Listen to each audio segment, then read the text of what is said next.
Почитувани, добро вечер, јас сум Александар Видиновски, вие гледате само вистина на Канал 5, вечерва со Ивица Боцевски, добро вечер. Добро вечер. И со пратеникот Мухамед Халили, требаше да биде наш гостин и го очекуваме секој момент да пристигне во студиото. Човекот патува од Тетово, така што за жал му е потребно малце повеќе време, како да е еден од првите не едни од првите, туку од првиот парламентарен состав, човек кој што многу, да речеме, се разбира од политика и ќе додаде секако квалитет во нашата дискусија. Боцевски, ќе почнам тоа што сакав господинот Халили првен да го прашам. Денеска во Македонија дојде албанската министерка за надворешни работи. На пресконференцијата имаше една изјава, случајна или намерна, тоа вие ќе ми кажете, кај што кажа дека албанското население во Македонија е 33%. Нешто што го слушаме од дел од политичариве во Македонија кои го сакаат на оној националистички бран да добијат политички поени, меѓутоа кога ќе го слушнеме тоа од министерка за надворешни работи, тоа има малце поинаква тежина. Ми кога го предите дека пред неколку години имавме попис каде што албанското резидентно население е 24, нешто проценти, значи не е за малку грешката. Сега вие се разбирате од надворешни работи, од дипломатија, колку вакви изјави има простор тука за случајност или некаква друга порака можеби се испраќа? Па, мислам дека кога станува збор за политиката, мора да земем предвид дека понекогаш надворешната политика има некои своји внатрешни димензии. Имајќи предвид дека јас го имам тој хендикеп затоа што не го зборувам албанскиот јазик, дека амбасадорот Халили ќе може тоа подобро да не го објасни, меѓутоа несреќна е оваа изјава затоа што ни по било која статистика таа бројка не доаѓа до 33%. На оној попис кога Дуи дивееше како владеачка партија, се стигна до таа бројка, што ќе рече дека бројката горе-долу е тука. Значи 1/4 од населението во Македонија, што не е ни малку мало население, меѓутоа се потсетиме пак токму тоа ќе дискутираме со него во зората кога беше македонската независност, како што рече имаше националистички проблесоци дека мнозинско население во Македонија, над половично население од Македонија биле албанци, дури Зоран Заев некои такви тези вадеше кога требаше да дојде на власт и така натаму. Меѓутоа мислам дека изживеани се овие приказни, изживеан овој фолклор и контрапродуктивна е оваа ситуација. Еве ќе оставиме дека има лош ден министерката за надворешни работи на Албанија. Не е нејзина работа да брои колку албанци има во Македонија. Албанците во Македонија уште од кога е основана оваа држава од 1944 година се со уставен статус, се со статус на заедница која што ги ужива сите права, јазични права и така натаму, и права кои што ги унапредуваме, и се разбира дека овие прашања се решаваат внатре во Македонија. А нејзина работа е да ги унапредува односите меѓу двете држави. Односите меѓу двата народи во Македонија си ги решаваме тука. Да, ма практично кој има ваква изјава може да поклопи половина од изјавите кои што треба да ги споделуваат непријателски земји. Не го знае да го фрли во сенка целиот настан. Апсолутно, тоа мислам. Знае да го фрли во целиот настан, да го скандализира целиот настан и дури ние добри пораки кои што излегуваат од тука врзани со европската интеграција и така натаму, да ги стави не во втор, туку во 10 во 16 план, што секако дека не е цел и не треба да биде цел на целата. Да, рековте дека според вас во Македонија веќе нема толку плодна почва за овој, некои го нарекуваат интересно турбофолк национализам. Сега не зборувам за министерката за надворешни работи, туку генерално некакви пораки кои што ја го викам убаво каже. Значи јас го викам фолклор, меѓутоа фолклорот е друга работа, има една црта сериозна, фолклорот е едно друго убаво каже, тоа е површинска турбофолк. Затоа што на која тема вие ќе водите сега националистичка политика како албанец во Македонија? Знамето ли не може да се вее како што не можело во 80-тите години? Нема ли опфат во основните училишта со настава на албански јазик? Нема ли опфат во средните училишта? Не е ли во службена употреба албанскиот јазик сега на цела територија на земјата? Каде е тој простор тука за водење на некаква си националистичка политика, етничка политика? Не, дури гледаме пред неколку ден собир на тие команданти на учака кои што протестира, кои што во Скопје парадира со маскирани униформи. Тоа беше па тотален турбофол. Со борбени елеци, мислам нешто неверојатно просто. Возрастни мажи. Да. Возрастни мажи, она личеше на маскенбал. Знам дека ќе се навредат и сакам да ги навредам. На ист ваков начин ги навредувам и условно кажано македонците кои така се маскираат сосема беспотребно. Што беше таа порака? Кон кого беше таа порака? На крајот на криштата се знае како заврши целиот тој конфликт, каде беше и каде заврши. И не само тоа, туку човекот што ја предводеше тогаш Ослободителната национална армија, Али Ахмети, му должи нешто. Им должи на сите граѓани на Република Македонија. Само да подсетам. Значи, Хашкиот трибунал за поранешна Југославија беше формиран за да се процесира секој оној кој што го наруши мирот на граѓаните на поранешна Југославија. Како воен командант или како политичко лице. Единствен кој што не одговараше за тоа што го наруши мирот на граѓаните на поранешна Југославија е Али Ахмети. Да се подсетиме, немаше никакви причини во 99-та година овде за војна.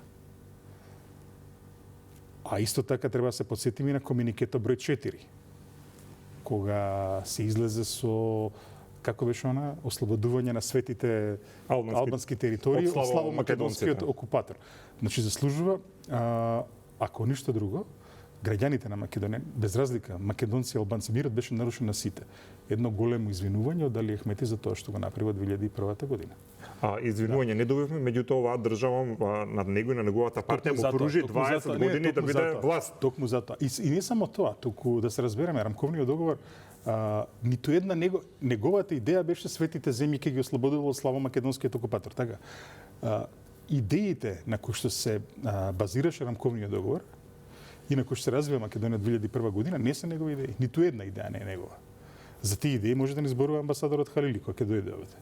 Значи, тие идеи ги пласираше и ги развиваше во демократски услови, една демократски формирана партија која се викаше Партија за демократски просперитет, потоа Демократската партија на албанците и така натаму. На нивните раменици се искачи Али Ахмети, нели? Кога беше донесен рамковниот договор и од тогаш нема ниту една нова идеја. Ова што сега го гледаме, неговите барања од Конгресот, повторно еден фолклор, да се разбереме. До крај е стигнато со нештата кои што оневозможуваат мајоризација на албанците во Македонија. Јас ќе кажам и конкретно, јас сум првиот кој што ќе застане во одбрана, која ќе забележам дека се прави политика во Македонија која настојува да ги ограничи, да ги уназади, да ги оневозможи правата на некои граѓани од Македонија само затоа што се албанци. Меѓутоа, ова што го бара Ахмети нема врска со тоа. Али Ахмети сака со 10 пратеници, колку што тежи Дуи, не само во моментов, туку години назад, 10 од 120, тоа не се 10% од пратениците и од гласовите. Сака со 10 пратеници да има 100% власт. Не може тоа. Ама тоа му успеваше порано. Му успеваше заради други причини. И не само тоа, туку веќе видовме кои се границите на таквото одлучување. Еве, која е во моментов клучна тема во Македонија? Не е ни етнички загадувањето е. Кажете ми, кога се бараат мерки за загадување, тие треба да се гласаат со Бадинтера во мнозинство? Или пак со просто мнозинство? Добро, колку е опасно тоа барањето за и во Уставниот суд со Бадинтер да се... Не, тоа е распад. Тоа не е... Значи, ова е... Да знаат граѓаните колку се тие опасни тези во суштина. Не, опасно е затоа што е распад. Значи, зошто е ова опасно? Значи, по кој знае кој пат ќе го кажам ова. Рамковниот договор, уште која беше подпишан, беше толкуван на два начини во македонското општество. Едниот начин е века наречем граѓанско толкување, вториот е да го наречеме федералистичко толкување. Што е граѓанското толкување? Граѓанското толкување вели да во Македонија сме различни. Зборуваме различни јазици, се чувствуваме етнички различно, мајчини јазици. Имаме различни религии и така натаму, меѓутоа сите сме граѓани на оваа земја. И со институциите на нашата држава комуницираме директно. А наоѓаме начин како преку уставниот поредок да оневозможиме било кој од нас да не биде дискриминиран затоа што припаѓа на една или на друга етничка заедница, јазична група и религија. Значи тоа е граѓанско толкување. Второто толкување, кое што го води 20 години Али Ахмети, е федералистичкото толкување, кое што вели дека измеѓу граѓанинот и државата има еден посредник. Тој посредник е етничката политичка партија. Значи граѓанинот не комуницира со државата, не комуницира со етничката партија која што треба да го представува и да го застапува. И што се случи? Или албанците тоа сме ние, се преку тој канал. И токму заради тоа, овие 20 години кога беше главен Али Ахмети Бок и батина во државата, најдискриминирана група во Македонија беа албанците што не беа дел од ОВИ. Никаде нема пристап до било што, нели? А кај македонците барем имаше некоја променливост, нели? кога ќе се заморат или кога сакаат да казнат власта, нели? Власта идеше, ако ништо друго, барем елитите може да ги менуваат. Во конкретниот случај зборуваме, значи најдискриминирана група во Македонија во тие години беа албанците кои што не беа членови на ДУИ. На крајот таа работа толку веќе дојде преку глава што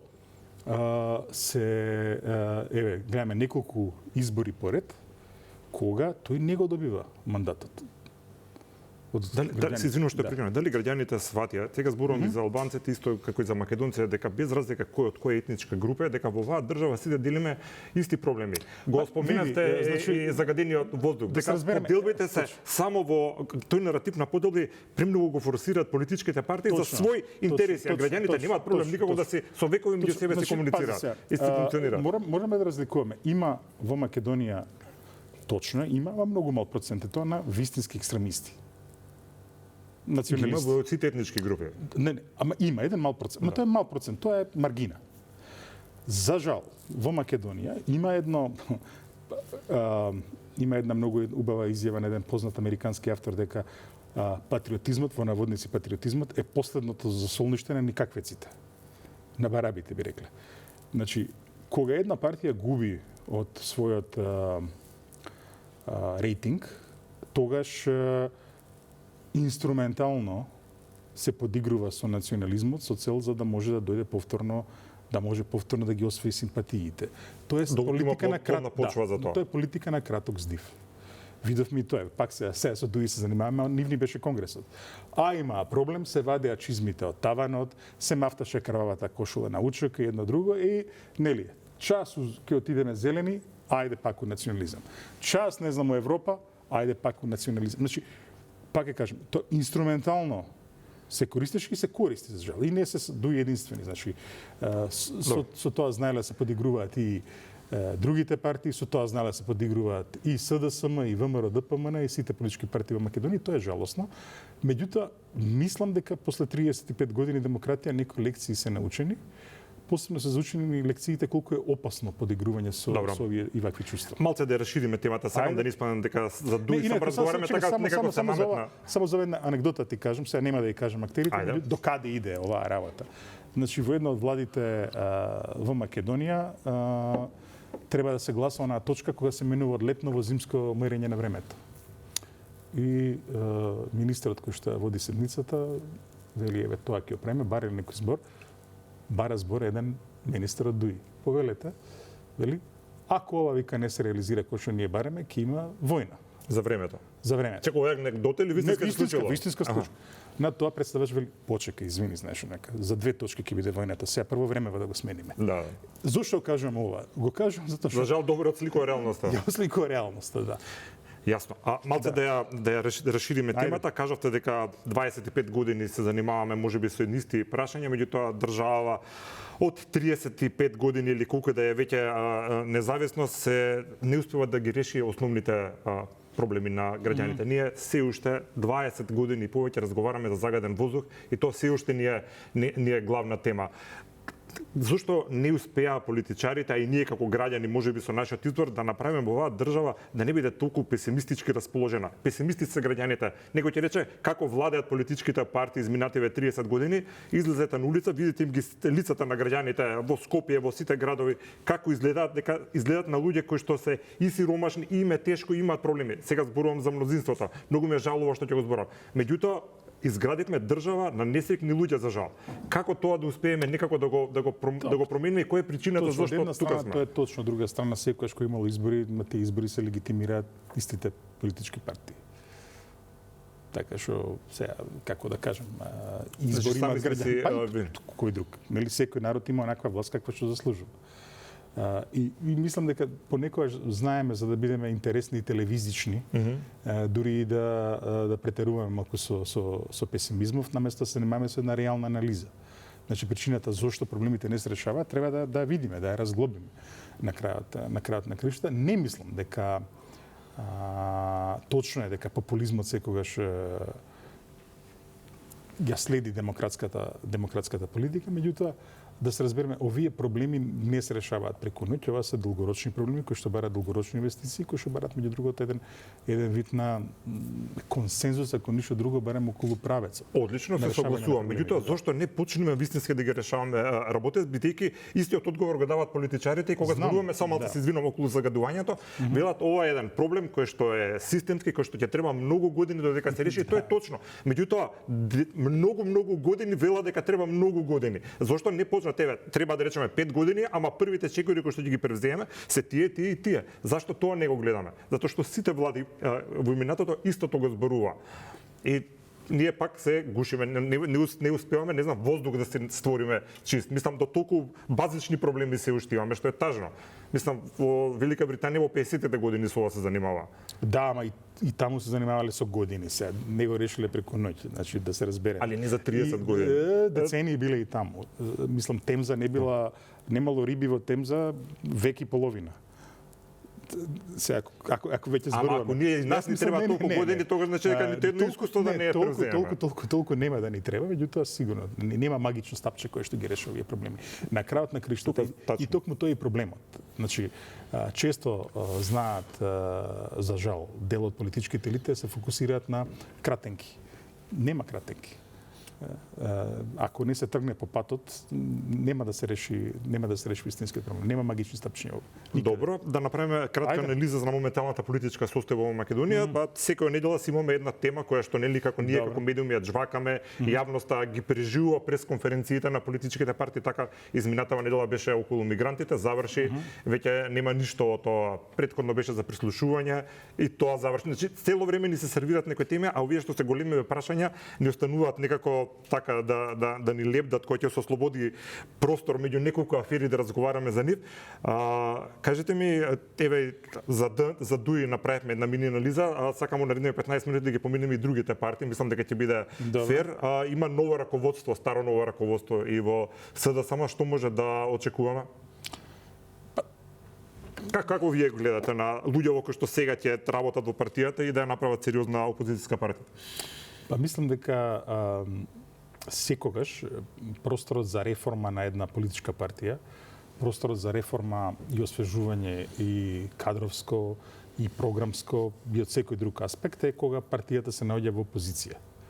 Затоа што во моментот кога една партија се наоѓа на власт, посебно од кога таа власт ќе се сталожи, ќе залегне, тогаш секоја промена го руши консензусот, како да ви кажам. Значи, и покрај тоа што ние велиме дека партиите биле лидерски партии и така натаму, лидерите се само еден символ. За секоја партија се крие една многу една поширока структура, една поширока коалиција на луѓе, на интереси и така натаму. Еве сега меѓу другото проучувањата и во политичките науки и во историографијата покажуваат дека еден неприкосновен лидер на овие простори, Јосип Броз Тито, не бил толку неприкосновен. Тој бил многу свесен дека неговата позиција зависела од тоа дали ќе успее да најде баланс, равнотежа помеѓу сите овие раководства на републиките и покрајините, фирмите и така натаму кои што биле во таа земја. Зошто го кажувам? Ова го кажувам затоа што многу потешка, скоро невозможна е реформата на една партија кога се наоѓа на власт. Партија која се наоѓа во опозиција може да си го приушти тоа, меѓу другото, да се прво символите да ги промени, да промени тематиката, да промени програмата и така натаму, да наслушне меѓу другото. Дали се променило населението, дали се променило нивното гласачко тело. Еве ќе ви дадам еден пример. Го прават тоа сега мислите? Не, ќе ви дадам еден пример од соседна Србија. Долго време сметавме дека оној слој на српското гласачко тело кој што гласаше за радикалите, подоцна станаа напредњаци со Николич и со Александар Вучич, дека за нив е невозможно да прифатат европска интеграција.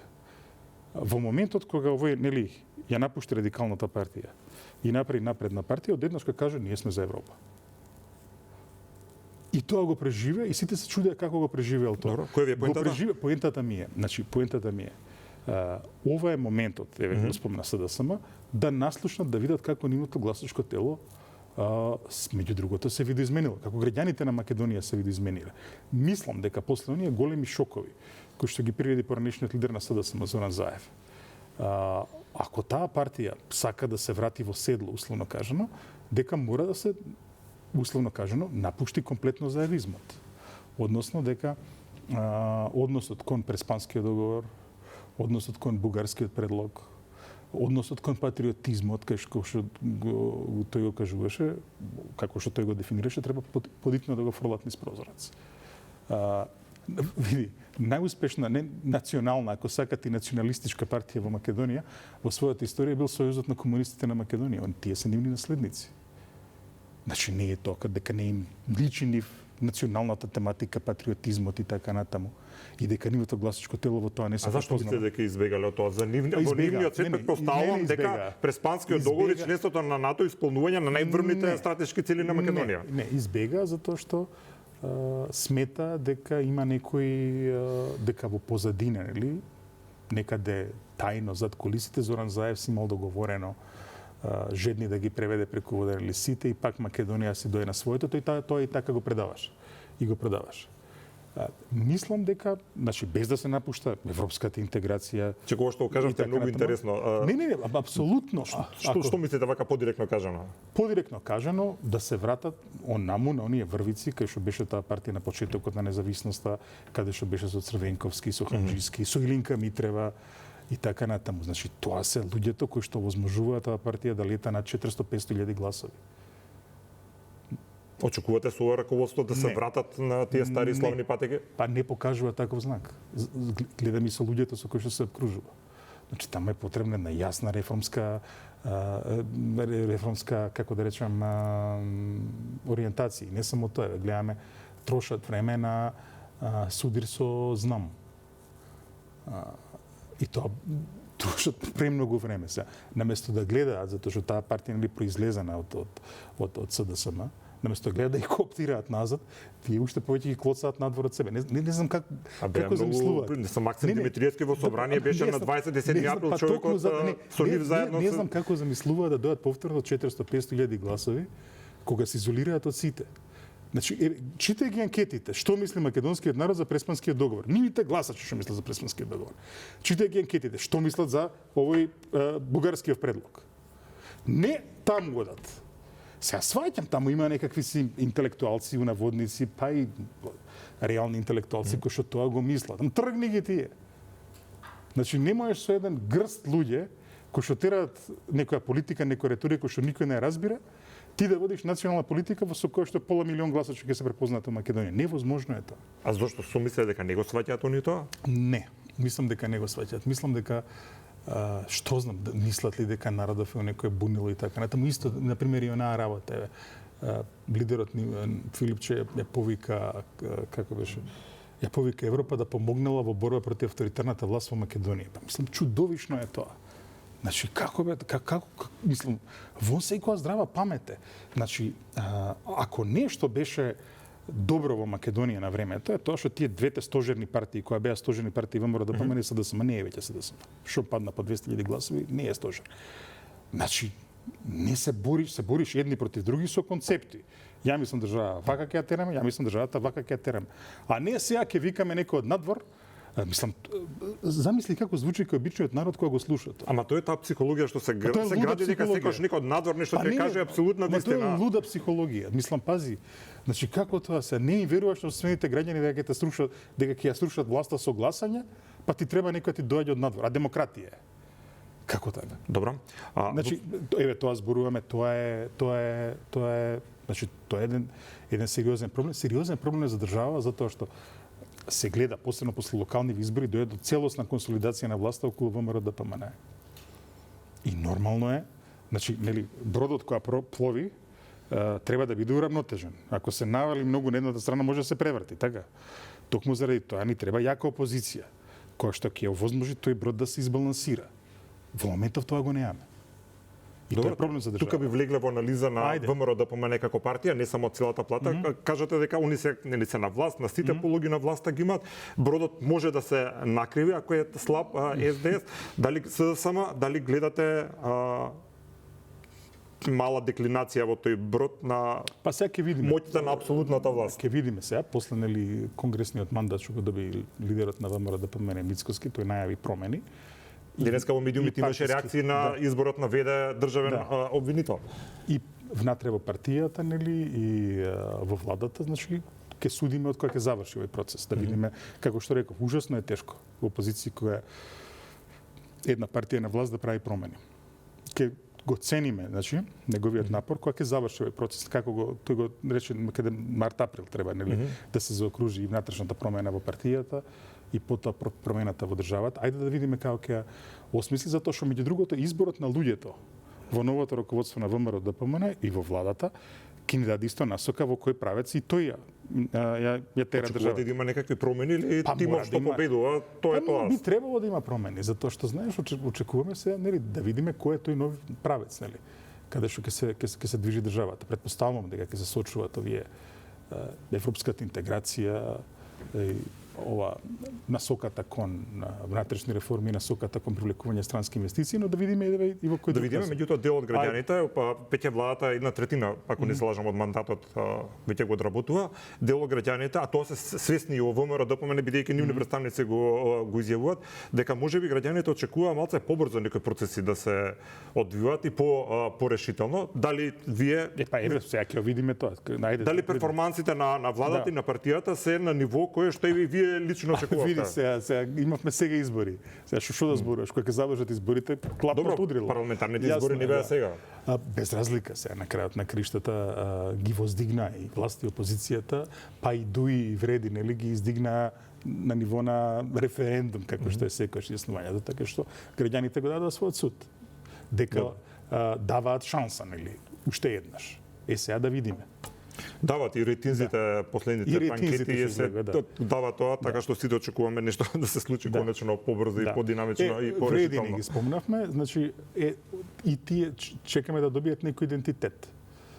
Значи мислам дека после години и пол власт не бива да бидат антидуи и понатаму. Не бива негативно да се опишуваат, ај сега да видиме позитивно. Тоа е едно, а второ, веројатно оваа какофонија беше интересна, нели? 4 партии, па 5, па 6, па не знам, волку групации, нолку групации. Веројатно треба да видиме една малку покохерентна слика од таа страна. Од чија И страна? појасно страна на коалицијата вреди. Затоа што за Македонија, пак ќе речеме, добро кога ќе имаме баланс, нели? Да. Баланс Како за се во животот. Како за се во живот. Значи баланс треба, граѓанинот треба да добие треба да добие избор овако. А еве, ако веќе ги критикуваме, гледаме дека пак нели ни ВМРО ни СДСМ не прават некој значителен напор да се представат себе си пред граѓаните од албанска националност. Ниту пак и вреди па прават напор да излезат пред граѓаните од македонска националност, нели? Па изборот за жал се сведува бинарно во двата етнички блокови, ако може така да кажам. Кога во дипломатски речник ќе на пресконференција ќе биде изјавено дека Македонија за да ги направи уставните измени бара некакви гаранции дека била тука само знам и Левица, не знам го спомнавме. Ајде. Кај Левица се изградија како политичка партија, нели, имаат пратеничка група и така натаму.